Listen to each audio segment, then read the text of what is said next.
While most of us are not fortunate enough to live in properties of our own, where we own our own land and structure, most of us live in properties like flats or apartments, where we own the living space, while the common spaces or common areas are owned by an association of apartment owners or a cooperative society or a condominium or whatever other name it is called by. In this video, I am going to discuss the difference between ownership of flats and memberships in these associations. It is very crucial to understand the relationship between you as a member in these societies versus you as an owner of the flat or apartment that you possess. And this is a very crucial relationship, and without understanding this difference, your relationship may be different. Now let us first understand what this entire difference means. And what is this whole difference? So when we say we are a flat owner, it simply means we own the flat. But a flat or apartment does not vest in isolation. It is part of a common building, a common premise, or a common society complex or an association of condominium or other apartment owners. Which means while we individually exist as a flat owner, we also collectively exist as members of this association or society. Let us now understand the difference. So the simple thing that you need to understand is, firstly, when you buy a flat. When you buy a flat, the first thing you do is you register it under the Transfer of Property Act along with the Registration Act and several other laws relating to property for the time being in force. Once you register this property, the next thing you do is you apply for membership. Now let us break this down. When you register the property and buy the property, that means you are transferring the title and interest of the flat or the apartment in your name by virtue of a registered sale deed or any other such agreement, by whatever nomenclature you call it. The next thing you do is you apply for society membership, and once you get that membership, you are also a member of the society, the association of apartment owners, or the condominium, by whatever name the association is called. The question then is, these things go hand in hand, and most of the time we take these for granted. We take one with the other and the other with the former. Now the question is, we need to differentiate this very carefully to secure our relationship. Firstly, when you say you own the flat meaning you have absolute right and title to the flat, meaning the premises within the four walls of your flat or apartment. But to reach that, you have common areas, common landing spaces, you have a society compound. The building structure of that building is generally owned in common, because we do not own the land on which the building stands, nor the building structure. That is owned by the association of apartment owners or the cooperative housing society, as the case may be, which is what we call common property. And this is very crucial because this is common property. Now, membership into that society gives you the right to common access, because you are a holder in common or a common shareholder or a stakeholder in that association. You are entitled to the common benefit and use of the land in common.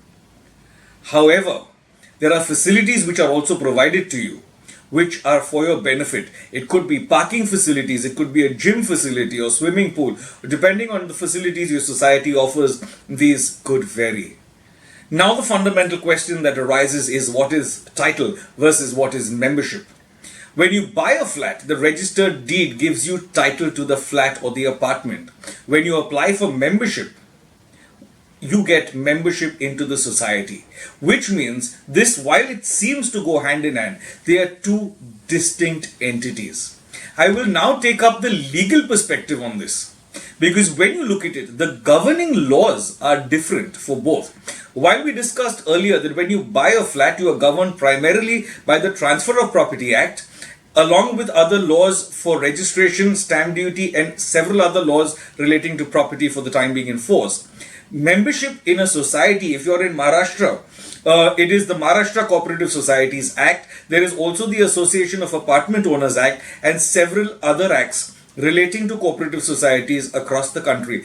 Now, these are the laws that govern your relationship as a member of the society with the society body and with fellow members in that society or association. The next thing that we talk about is the facilities and the benefits, because this becomes a crucial thing and a lot of societies get into dispute over this. The benefits by virtue of membership are purely for its members by and large. Now, this issue comes up in several cases, especially in terms of leave-in licenses. Because as an owner of the flat, you are free from encumbrance and you are the absolute title holder of that property. Which means within the meaning of section 10(2) of the Transfer of Property Act, you can transfer that interest by way of leave-in license to your licensee. Your membership rights, on the other hand, are membership rights that you enjoy as a member of the society. So these facilities cannot be passed on to your licensee except if the society permits for it. Many societies do not allow licensees to enjoy member benefits. So a simple thing like your parking rights or the use of a gym may be available to you as a member but will not be available to your licensee when your licensee is occupying your ownership flat. Another very clear aspect that you need to consider is jurisdiction, because there are disputes that arise out of membership rights. In such cases, these disputes would either go before the cooperatives court or the cooperatives registrar, the cooperatives code within the meaning of section 91 of the Maharashtra Cooperative Societies Act, or under the other provisions of various other laws relating to associations and cooperative societies. While when you are dealing with civil disputes arising out of title and ownership, these matters would vest in civil courts, which means you'd have to approach a civil court if there is a dispute regarding title or interest. The next thing is, while it also determines your rights, your privileges, your duties, and your liabilities, while in your lifetime you enjoy all these benefits, another very crucial question that arises is what happens post your demise, because there is a very clear thing of title needing to be transferred free from encumbrance. Now, most of the time you make a nomination in your society or your association.